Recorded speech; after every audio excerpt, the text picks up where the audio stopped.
Greetings, Auto Subs, VideoJames, and today we're doing a review on the Transformers The Last Knight Premier Edition Deluxe Class Bumblebee that was in the Triple Evolution of Bumblebee, I guess figure set. That was a long title to say. Like, if I went back and counted that title, I would not be surprised if it was over 20 words. But anyway, today we're going to be reviewing the 2016 concept Bumblebee that came in that Evolution pack. Really, supposed to be the premiere edition that was supposed to be released before the movie, but it did actually get released a little bit after the movie, and I did actually see it, and I actually really wanted it, but I could never find it in stores. It never seemed to exist, and the only place I could ever find it, really, was Amazon, and it didn't really seem to ever have it there either. But this is actually one of my favorite Bumblebees, basically, of all time. It is actually a very nice Bumblebee, that it does actually look very appealing. The design is very nice. The detail was really well done, that they did a lot of good detailing on it. And the Bumblebee just overall was a very well done piece of art. But without further ado, we're going to get into this review full-fledged, so let's just get to it. So we see, looking at this Bumblebee, that it's not actually the biggest of the bunch, of course. When is it ever? I would say this Bumblebee is only about, probably, let me actually see, I'd say probably about 5 inches long, I would say, from the end of the tail fin to the end of the bumper. And I'd say probably only about 1.5 inches tall.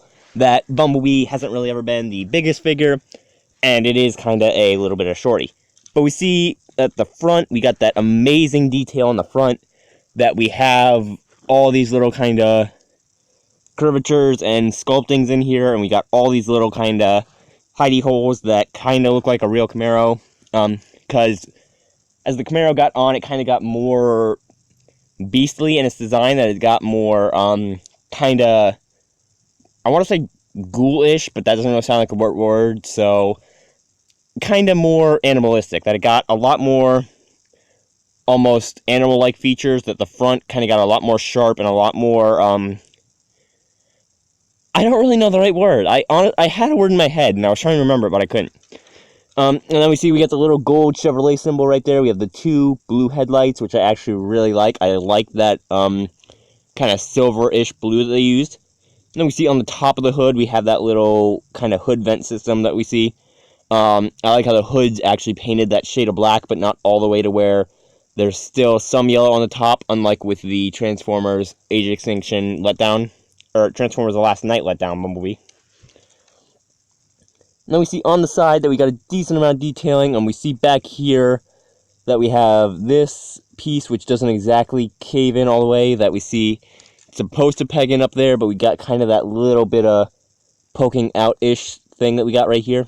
But it does still peg in very nicely. It covers a good amount of stuff. The door does kind of still reveal a tiny bit that there's a good amount of crawl space in there. But we do still get some amazing detail. I don't really know if you can see it, but we got right there underneath the little ventilation system right here that we have a little Autobot symbol. It's really hard to see because they didn't really paint it anything, but they did kind of leave a little carving there of the Autobot symbol. Now we see we got the door here. It actually is painted a different color than the rest of the body, which I don't really understand, because not only is it a different color, but it's like a different texture as well, which really honestly weirds me out. It's like, okay, why didn't you just paint that like the rest? And it honestly does bug me a tiny bit, because it kind of offsets the car a small bit if you look at it closely. But if you're just looking at it and you're not really paying too much attention, then it does kind of blend in with the rest of the car, and it doesn't really show up on camera as a different texture, but it is actually, this part in the middle on the door is a little more orange, and the parts on the back of the car and the front of the car are actually a little darker. But then we see the tires. I actually do like that black that they used. I wish they had kept some of the gunmetal color they used on the Deluxe Class Bumblebee from Age of Extinction. And then we see on the back we have this little back section here. We got little tailpipes back here. We got tailpipes on both sides. We see a tiny little bit of his feet down there. We see we got the little black paint on the sides, that little bit of detailing right there. And then we see this little black area here for like the trunk and the license plate. And then we see up underneath the tail fin, you got the little Chevrolet symbol again. And we see on the top, we have the tail fin, and we got this little black thing. I never really knew what that was. I've seen that on a lot of cars, but I never really knew what it was, and I never really bothered to learn what it was. So I honestly have no clue. But then we see again on the side, and then we see on the bottom that we just got Bumblebee there, and we see his face. I don't really like how they did the face too much, but I'll get in later detail on that.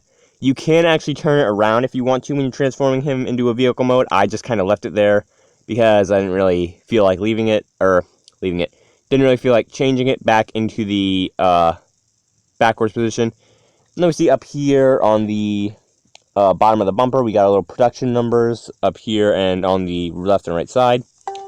And then that's basically just it for this Bumblebee. So here he is next to the Transformers Age of Extinction Deluxe Class Bumblebee and the Transformers 1977 Camaro Bumblebee. And we see that he is actually a fair amount of size, that he's actually longer than the Age of Extinction Bumblebee, but he is actually shorter than the 1977 Camaro Bumblebee. And then here we see him next to the Dwarfs Everything Optimus Prime from Transformers, the first movie. Came with a little extra feature that we'll get into more detail on the robot mode in. But he also came with a little extra feature that I'm not sure a lot of other Transformers had, that he came with this little cannon, which can actually become part of his body, because we see we got that little ball joint there. So we can kind of just take off one of his arms and slip this into that same position. But we'll get into more detail on that later, like I said, because it is actually a part of the transformation.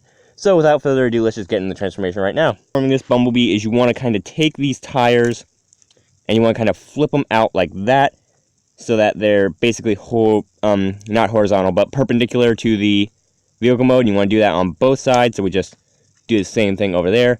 Then you want to do the same thing with the doors. Now, doors, you want to be a little bit careful with, because these parts are actually connecting to the hood of the car, so you want to actually be a bit more careful with those. So we just flip that out to where it's backed against the door. Do the same thing on the other side again, and again, be careful, because you don't really want to break this. And it would be very easy to break it because it does actually have a flimsy kind of support system. And then we can actually kind of just lift out the arms.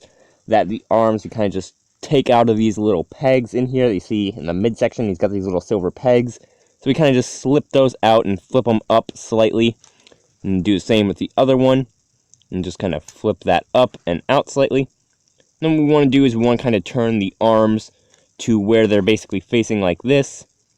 And like that. So we see we got the arms kind of fists ready for action like King Kong. And then we want to turn these shoulder joints to where they're facing out towards the sides of a car. And we want to kind of pull those up and kind of shift it around so it's like you hear that little click. And just kind of get them lined up. And we want to do the same thing with the other one, that we want to turn it. And we want to pull it up like that.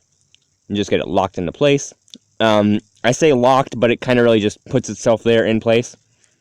And then what we can do is we can kind of just take this piece out of the back of the part. There's this little tab here that we just take that out, and then we can just kind of separate this part from the rest of the hood of the car. That the hood of the car actually does have little pegs that are keeping this in place, which I will show in a few seconds once I actually get this to come out. There we go. So we see we got these little pegs underneath here that are kind of keeping this in place, and we have the pegs on the top of the car that are kind of keeping it in place. So we just want to kind of unpeg that and pull this back to where it's basically resting like that against the back of the car. And then we can kind of just flip this entire thing frontwards. And when you do that, there will actually be, I'm going to flip the arm up for a second so you can see that, but there will actually be this little silver piece that will actually clip into his midsection. So what you want to do is you want to just kind of pull that down a small bit and clip it in like that, and then you see it just kind of folds into place like that. And then we also want to take the back of the car and we want to kind of just flip it down. So we see that we got this back part of the car for the back windshield.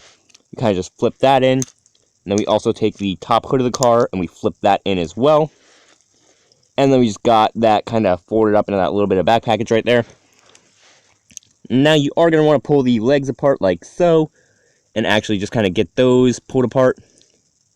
And then we are actually going to want to pull out the sides of the back of the car, that these little things that have always been a part of Bumblebee's legs, that we kind of just pull these out and just get them to flip up. It's a little hard to pull them out because of how they're tabbed in. We want to just kind of pull them out and flip them up like that, and do the same thing on the other side, and just pull that out and flip it up like so. There we go. And then the next thing you want to do is actually flip back to the front of the car, and you want to take the shin guards here and you want to kind of just flip them forward like that, and then we get the front legs there, and then we can just fold this part up into the legs. So now we kind of got the main part of the legs actually done. And then we actually take the feet, and there's little pegs that are keeping the feet in play, so you want to kind of just de-peg those and flip them up and get them to where they're actually in the specific position, that there is actually a specific way you kind of want to pull these out. So if I can actually get it to show up on camera. There we go. So you see, you want to have the foot like this to where it's almost not taken out, and you want to kind of just shift it over a tiny bit, and then you can kind of just pull this part of the leg and flip it down like that, and just flip this part backwards and peg the foot in like so, that there is actually a little peg right here that you want to just kind of take the foot and peg that in, and do the same thing for the other leg. Now the feet don't actually stay in all too well. They're actually on kind of loose bearings, which is why they don't stay in well. So if yours are kind of just flippy flopping everywhere, you didn't break anything. It's just kind of that the feet were designed that way, that they weren't designed to really be stationary. So they didn't really have much stationary to begin with. And then we just kind of flip the back of the car down, and we just take the parts of the doors that we had up here, that we take this part right here, and we flip that down. We do the same thing on the other side, and then we just flip them forwards, and we just take his feet and get them put into place. And then we fold down the hand, and we fold down the other hand, and then we kind of just get everything set up to where it's put right pegged in. This actually is supposed to go all the way down to where the front of the car is resting on the back of Bumblebee's head like that. Then we just kind of flip his head up, and there we go. We also have these little parts up here that we kind of want to just flip in, so we kind of want to just turn them up like that to where the edges kind of tilt upwards. And then we have the chest plate all assembled, and then we just make sure everything's tabbed in. And there is the Transformers The Last Night Premiere Edition Bumblebee, actually transformed completely and in his robot mode. So we see that it is actually a very detailed figure.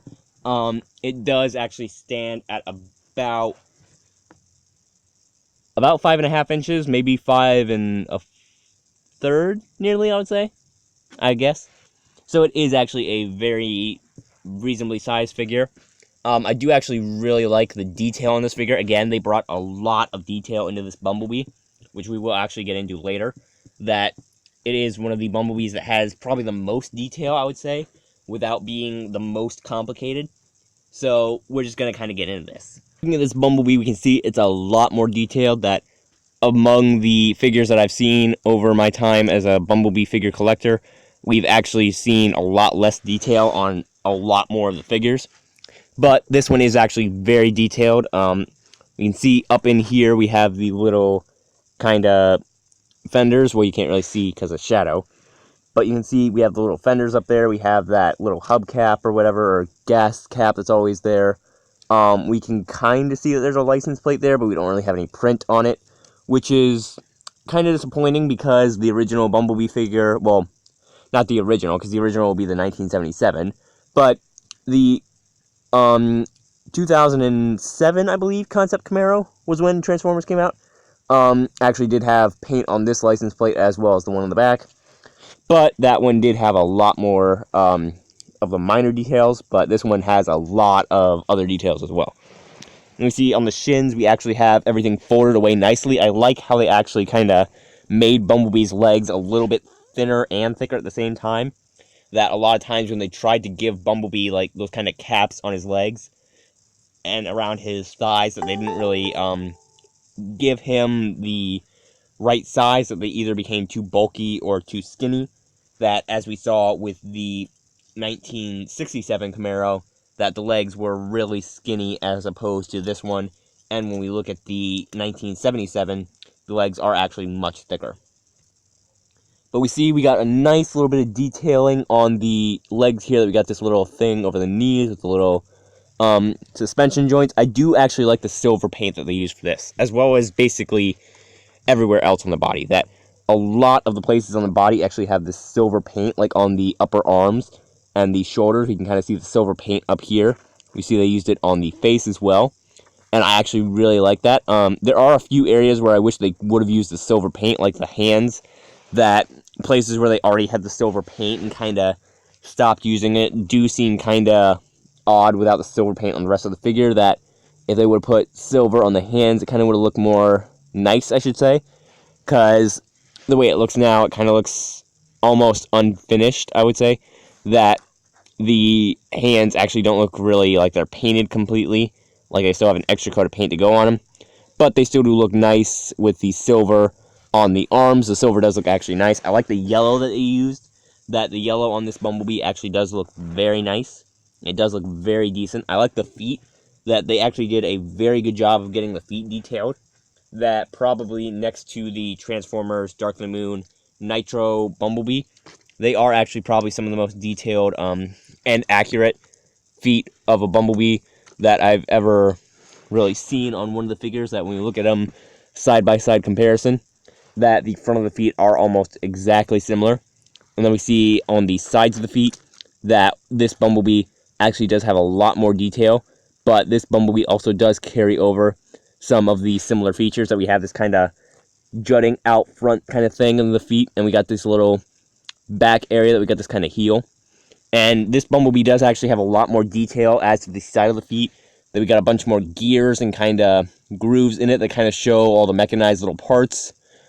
We do see it's got this little kind of circle here, which is like the middle of the tire, kind of on this side, and it does actually look really nice. We see up here we actually have some of the detailing of the inside of the legs, that we got kind of a new sculpt, and we actually get to see inside the leg as well. Whereas previous Bumblebees all kind of just covered that up with the back part of the car. But we do actually get a lot of detail on the feet on this Bumblebee, and I actually really enjoy that, because just the amount of detail that they put in this figure is actually very nice. The front of the robot overall does look very nice. I really actually do like it a lot. Everything looks really nice. It looks really well sized and really extremely detailed, and it looks really nice in terms of color. And when it comes to the arm cannon, I'm actually going to show that off now. That the arm cannon is actually special because it's actually a part of the robot now. So we see we got his right arm, which is where the cannon was intended for. That if we turn the arm like this and pull it down, which is kind of hard to do because the arm kind of joints down that way, that we kind of just pull that down. I don't know if you can break that, because it doesn't really work, or it doesn't really want to pull out easily because of the joint, but I don't really think you can break it that easily. But nevertheless, we kind of just slide the arm up here, and it kind of just clicks in like that, and we just turn it, and then we have the arm cannon actually fastened in. Now, I really do like that they actually made that a feature, because almost all of the old Bumblebees, none of the figures had like the cannon as an actual part of the body. The 1967 actually did have it as a part of the body, but it did actually have the old kind of missile thing, where it had like that giant missile, and it just kind of hooked into the arm, and I didn't really like that. I mean, it does kind of look like Bumblebee's wearing a dual disc, but I still don't really like the giant missiles. I never really liked the giant missiles on Transformers at all, honestly. But I do really like the cannon. I like the look of it that they did. It does have a very good amount of detailing. It does have a nice amount of articulation, just like the hand. That it's got a nice amount of articulation that you can turn it side to side. You can turn it up and down. If you put it on the left arm, however, you won't be able to turn it front ways, which is odd because in the actual movies, Bumblebee's cannon actually is always on his left arm, so it kind of goes against the whole film thing. But nevertheless, I do still really like it. I like the doors as well. I like how the doors can kind of be positioned to where you can make them kind of stretched back like an actual Bumblebee. I'll kind of tilt it up so you can see. But you can have them stretched back like an actual Bumblebee, or you can have them flat like that. Really just depends on your preference. I like putting them out like that because it seems more accurate.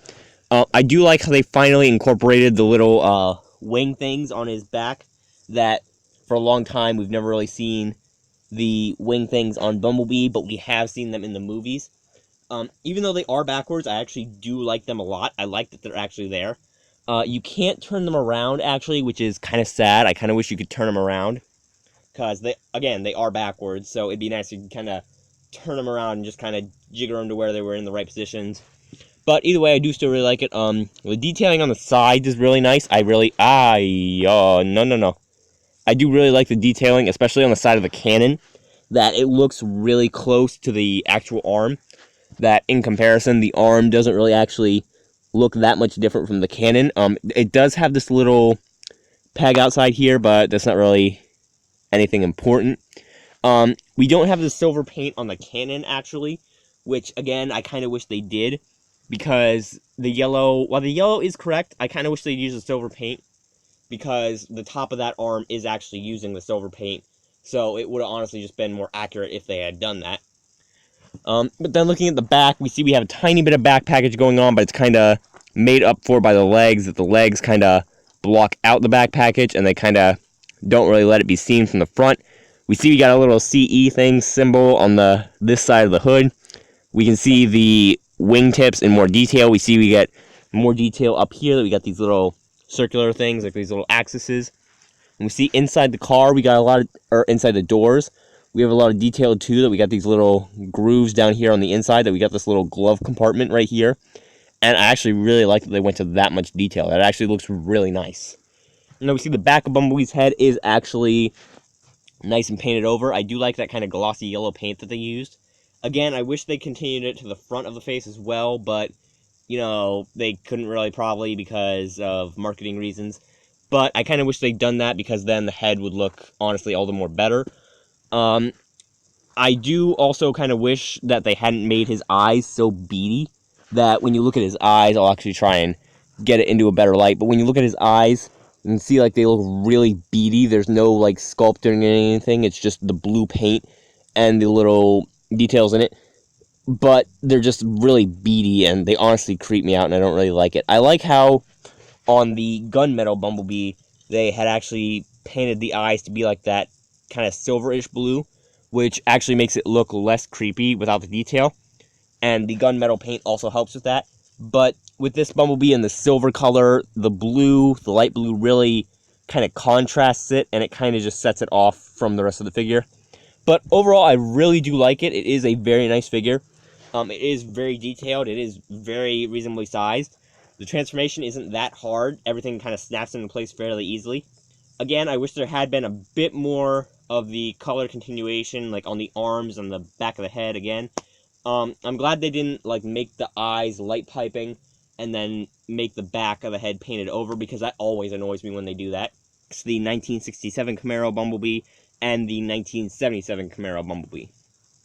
So we see he actually is really short. He is actually the dwarf of the Bumblebees when it comes to robot mode. He actually is kind of more short and stout, but I actually kind of like that, because the other Bumblebees were made to be really skinny, and they really kind of didn't, they really didn't look like Bumblebee in terms of the size and the legs. That they actually had a really high amount of size, which I kind of didn't like, because they almost stood up to figures completely like Grimlock, and that kind of set off from real Bumblebee, because he's supposed to be kind of a little runt of the Autobots, so it makes kind of better when he's the kind of shorter figure. And then here he is next to the Transformers Dark of the Moon Deluxe Class Nitro Bumblebee. So we see he actually is still a bit shorter, that this Bumblebee does actually carry still quite a bit of size on him, but he is actually a lot bigger when it comes to basically scale of everything. That the scale of everything on this Bumblebee is actually made to be bigger, whereas the scale of stuff on the Bumblebee, like the 1967, actually doesn't look too, I guess, to scale. That when we look at it, it kind of looks like the head was made smaller, and then everything else was just kind of scaled upwards. the Deluxe Class 2016 Concept Bumblebee next to the Age of Extinction Leader Class Grimlock. So this actually is a very definable size difference. That Bumblebee is really only half Grimlock size, which is odd because in the movie, Optimus was only really half Grimlock size. So Bumblebee equals Optimus height, maybe? And then here he is next to the big time letdown Age of Extinction Bumblebee. So yeah, overall, I really like this Bumblebee figure. It is very detailed. I like the size of it. I like how everything kind of tabs together neatly and it kind of all encompasses. There is a tiny bit of backpacking, but again, it doesn't really bother me that much. In fact, I actually kind of prefer that to some of the old backing like we've seen on the Nitro Bumblebee and some of the other ones. We got nice articulation that basically you can articulate this into millions of possible combinations. I love the interactable weapon system that you can actually swap out the weapons with the body. I love that they're finally introducing that feature. Again, the detailing, amazing on this Bumblebee. That the detailing everywhere is just absolutely astounding. I love the colors. Again, I wish they'd done a bit more of the color continuation in some areas, like on the arm and the head. But, you know, it kind of just is whatever. I like the amount of detail. I can't stress enough, the detail on this is absolutely amazing. It's incredible how accurate and how close they got to the actual film's version of Bumblebee. But anyway, giving this figure a rating, I would probably give it a 4 out of 5, or 4.5 out of 5, not 4 out of 5. Not going to go that low. It is actually one of the best Bumblebees I've seen. The best actually being the Masterpiece Bumblebee that was released not long after The Last Knight actually came out. And this figure is actually the second best that I've ever seen. It does look very nice. Again, I wish the paint had been different in some areas. The detailing is very nice. The colors that they used are very nice. The size of it is very realistic. The kind of compaction of every area is really kind of nice. And I do just honestly like the details and everything that they've done with this Bumblebee. So, for now, I'm just going to leave this review here. Like I said, I will be doing a review on all 3 of the Bumblebees that I got on this set. So this will be number 1, number 2, and number 3 will be the 1977 and 67. So if you like these Transformers reviews, look forward to that. I don't know when they'll be uploaded because I kind of have a set schedule and I kind of don't like recording these Transformers ones too close together. But I do know that they will be uploaded and they will get recorded. But for now, I'm leaving this review here. I'll leave a link down in the description for you to actually check out the set that I got this in. And I'll try and leave a link to the single version of this toy, which you can actually get. It is actually almost as expensive as the entire set itself. So I would recommend probably going for the set instead of just getting this Bumblebee. However, if you do want only this Bumblebee and you don't really like the 1977 or 1967, then by all means, go ahead and get this Bumblebee. But for now, I'm going to leave this video here. If you guys liked it, you can slap the like button as always, and I'll see all you beautiful people in the next video.